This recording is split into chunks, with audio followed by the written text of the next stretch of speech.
बिना मेहनत के कुछ नहीं मिलता दोस्तों। कुदरत चिड़ियों को खाना जरूर देती है मगर घोंसले नहीं। मीन्स आपको मेहनत तो करना पड़ेगा। Welcome to study with D. I am D. आप सबका स्वागत है आपके प्यारे चैनल स्टडी विद डी में। Start where you are. So start करते हैं हम हमारा आज का डिस्कशन। जैसा आप सभी लोग जानते हैं कि हम लोग इंडियन पॉलिटी से रिलेटेड एमसीक्यूज़ को डिस्कस कर रहे हैं, जो आपके सभी कॉम्पिटिटिव एग्ज़ाम में बहुत ज़्यादा फ़ायदेमंद आपके लिए होने वाला है।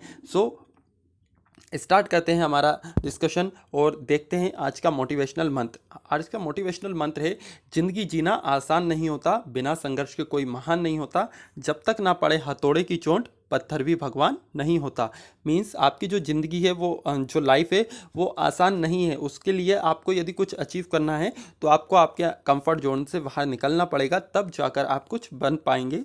जैसे कि देखा जाए तो एक भगवान की जो मूर्ति उसको बनने के लिए भी वो स्टार्टिंग में क्या होती है, एक पत्थर होती है और जो उसको बनाने वाला होता है वो हथौड़े से ठोक ठोक कर मार मार कर उसको एक शेप में देता है, तब जाकर वो भगवान बन पाती है। तो उसी तरीके से है कि आप को भी मेहनत करना पड़ेगा, तब जाकर आप कुछ ऐसे बन पाएंगे जिस पर आप खुद प्राउड कर सकें, आपके घर वाले प्राउड कर सकें। तो देखते हैं आज का फर्स्ट क्वेश्चन। यदि आज के फर्स्ट क्वेश्चन की बात करें तो first question is, according to the article 164 या आर्टिकल 164 एक के अंतर्गत संविधान में, हमारा जो संविधान है उसमें उसमें मेंशन है कि जो 3 स्टेट हैं वहाँ पर जो minister incharge of tribal welfare रहेंगे, और जो वो क्या रहेगा, उनको वो साथ में इंचार्ज रहेंगे welfare of the schedule caste and backward classes के। मीन्स आपके जो 3 स्टेट हैं वहाँ पर minister incharge of tribal and welfare, और साथ में उनका एडिशन चार्ज होगा किसका, welfare of the schedule caste and backward classes. तो इसमें जो आपको ऑप्शन दिए गए हैं, कौन सा स्टेट है जो इस आर्टिकल के अंतर्गत कवर नहीं है, ये आपका झारखंड है, पंजाब है, मध्य प्रदेश है या उड़ीसा है। सो the right answer is Punjab. Punjab के बारे में बात करें तो पंजाब इस आर्टिकल में कवर नहीं होता है। आर्टिकल 164(1) के according, the state of Bihar, Madhya Pradesh and Odisha, there shall be a minister incharge. Bihar हो गया आपका, मध्य प्रदेश हो गया, उड़ीसा हो गया, वहाँ पर एक ट्राइबल वेलफेयर इंचार्ज रहेंगे, मिनिस्टर रहेंगे, और उनको एडिशनल चार्ज रहेगा welfare of schedule caste and backward classes. अब आप यहाँ पे देखेंगे झारखंड और बिहार, तो झारखंड और बिहार आपको पता होगा स्टार्टिंग में दोनों एक ही स्टेट थे और बाद में इनको डिवाइड किया गया है। Now come to the next question, which of the following statement is are correct. कौन सी स्टेटमेंट इसमें से करेक्ट है। Under the provision of article 200, article 200 के अंदर constitution of India the governor of a state में क्या, आर्टिकल 200 के अंतर्गत, आर्टिकल 200 के अंतर्गत गवर्नर ऑफ स्टेट क्या कर सकते हैं, withhold his assent to a bill pass by the state legislature, reserve the bill pass by the state legislature for the consideration of the president. Means क्या कर सकते हैं, ये होल्ड कर सकते हैं, होल्ड कर सकते हैं कौन से बिल को जो स्टेट लेजिस्लेचर ने पास किया है। रिजर्व कर सकते हैं, reserve the bill pass by the state legislature for consideration of president. ये अपने पास रिजर्व कर सकते हैं उस बिल को जो स्टेट लेजिस्लेशन ने पास किया है, किसके लिए, कंसिडरेशन ऑफ द प्रेसिडेंट के लिए, और return the bill other than a money bill for reconsideration of the legislature. ये बिल को रिटर्न कर सकते हैं, लेकिन ये मनी बिल नहीं होना चाहिए। मनी बिल के अलावा बिल को रिटर्न कर सकते हैं, किसके लिए, रिकंसिडरेशन के लिए, किसके पास, लेजिस्लेचर के पास। तो इसमें कौन सा स्टेटमेंट आपका सही होना चाहिए। ए बोल रहा है ओनली फर्स्ट, बी बोल रहा है फर्स्ट एंड सेकंड, सी बोल रहा है second and third, and fourth one बोल रहा है all of the above. So the correct answer is all of the above. जो आर्टिकल 200 के अंतर्गत, संविधान के अनुच्छेद 200 के अंतर्गत, 200 के अंतर्गत गवर्नर क्या कर सकते हैं, withhold his assent to a bill pass by the state legislature. वो किसी बिल को रोक सकते हैं, अपने पास स्वीकृति दे भी सकते हैं और नहीं भी दें, उनकी मर्जी है। फिर रिजर्व भी कर सकते हैं उस बिल को जो स्टेट लेजिस्लेशन ने पास किया, किसके लिए, कंसिडरेशन ऑफ प्रेसिडेंट के लिए। रिटर्न भी कर सकते हैं इस बिल को बट ये मनी बिल नहीं होना चाहिए तो for the reconsideration of the legislature. So ये तीनों जो स्टेटमेंट है आपकी सही है। Now come to the next question, which of the following statement is are not correct for the 9th schedule of the constitution of India. 9th schedule है जो हमारे कॉन्स्टिट्यूशन ऑफ इंडिया का, उसके लिए कौन सी बातें इसमें करेक्ट नहीं है। सो हम देखते हैं, it was inserted by the first amendment in 1951। इसको इंसर्ट किया गया था फर्स्ट अमेंडमेंट के थ्रू इन 1951 में। It includes those law which are beyond the purview of the judicial review. इसके अंतर्गत वो लॉ आते हैं जिसको जुडिशियल रिव्यू के से बाहर रखा गया है। जुडिशियल रिव्यू का जो हमारे संविधान के अंतर्गत प्रावधान है उससे बाहर रखा गया है। It was inserted by the 42nd amendment. इसको 42nd अमेंडमेंट के थ्रू हमारे संविधान में इंसर्ट किया गया। या फिर the laws in the 9th schedule are primarily those which pertain to the matter of the national security. 9th schedule में आपके प्राइमरली कौन से लॉज हैं जो मैटर ऑफ नेशनल सिक्योरिटी से रिलेटेड होते हैं, उससे रिलेटेड इसके अंदर लॉ हैं। तो यदि हम बात करें इसमें कौन सा सही होना चाहिए, ए बोल रहा है फर्स्ट एंड सेकंड, बी बोल रहा है सेकंड एंड थर्ड, सी बोल रहा है third and fourth, and D बताता है थर्ड ओनली। सो आपके अकॉर्डिंग इसमें कौन सा सही होना चाहिए। सो देखते हैं हम इसका राइट आंसर। इसका राइट आंसर है फर्स्ट एंड सेकेंड। तो जैसा हम जानते हैं कि हमने कल ही डिस्कस किया था कि जो 9th शेड्यूल है इंडियन कॉन्स्टिट्यूशन का, उसको फर्स्ट अमेंडमेंट के थ्रू 1951 में ऐड किया गया था।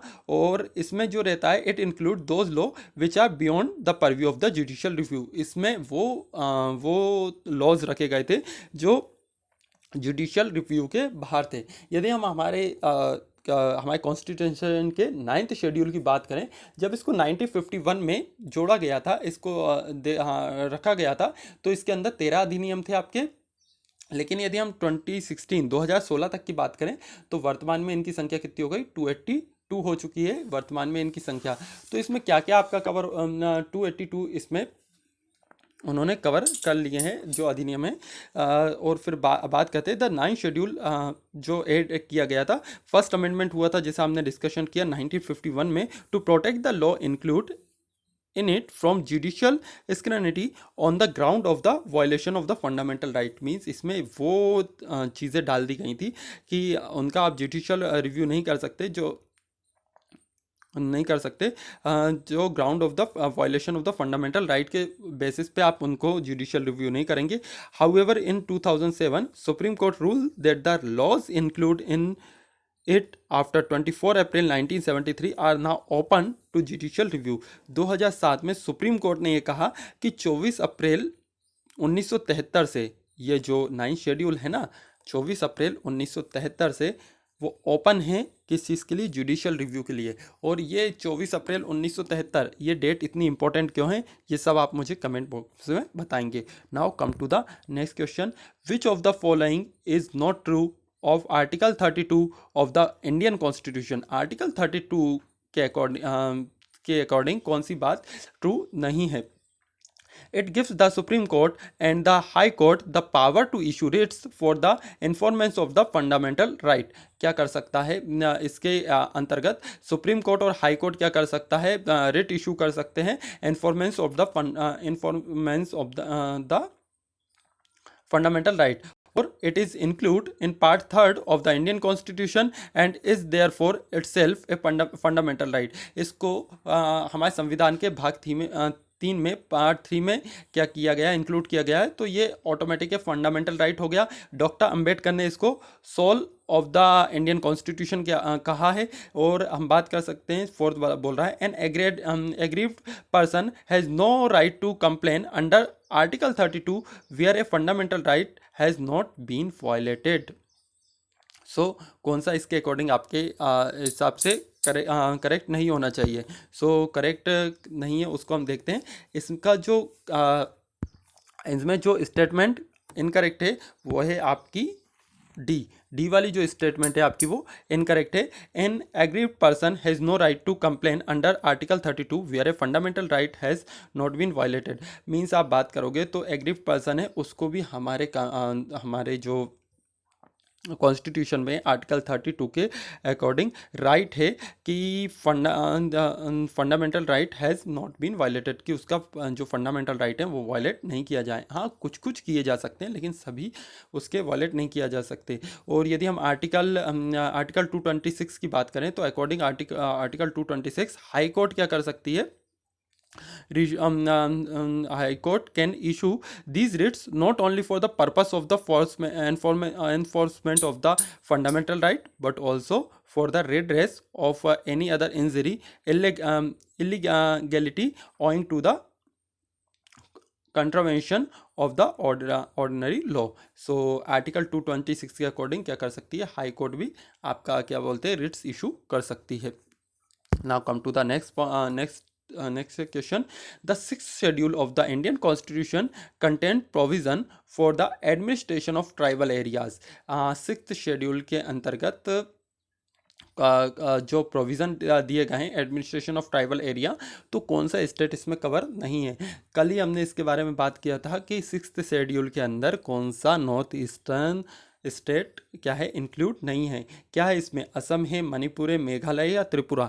सो आपको शायद याद आ रहा होगा, याद हम बाद में करेंगे, पहले देखते हैं। The right answer is Manipur. आपको याद आ रहा होगा एटीएम में मनी नहीं है, कल हमने डिस्कशन किया था एटीएम में मनी नहीं है।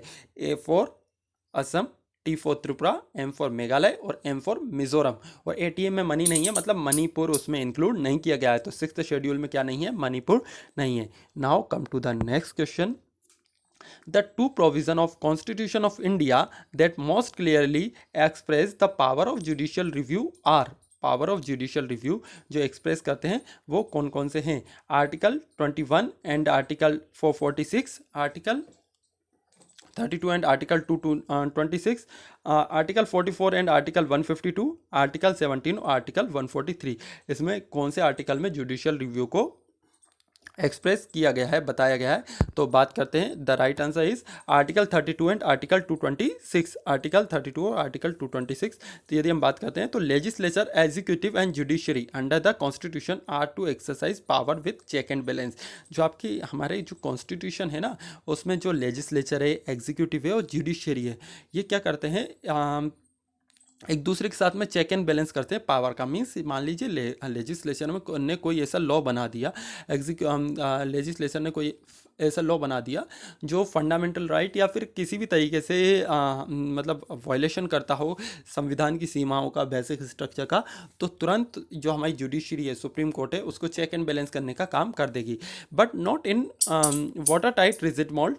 In India, on the basis of Article 32 and 136, the Supreme Court can exercise the power of judicial review.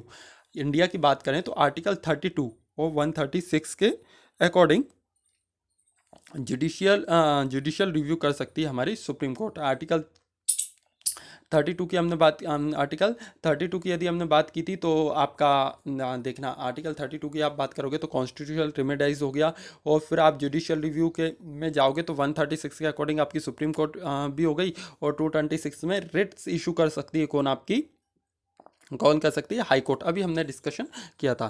Now come to the next question. The seventh schedule of the constitution of India contains, seventh schedule है हमारे constitution of India का, ये contain करता है क्या, provision regarding the administration of the tribal area. Administration tribal area के regarding इसमें provision है। The union list, state list and the concurrent list, a list of recognized language से related जो भी लिस्ट है वो सेवन शेड्यूल में। Provision about the disqualification of the members of the legislature on the ground of the defection law.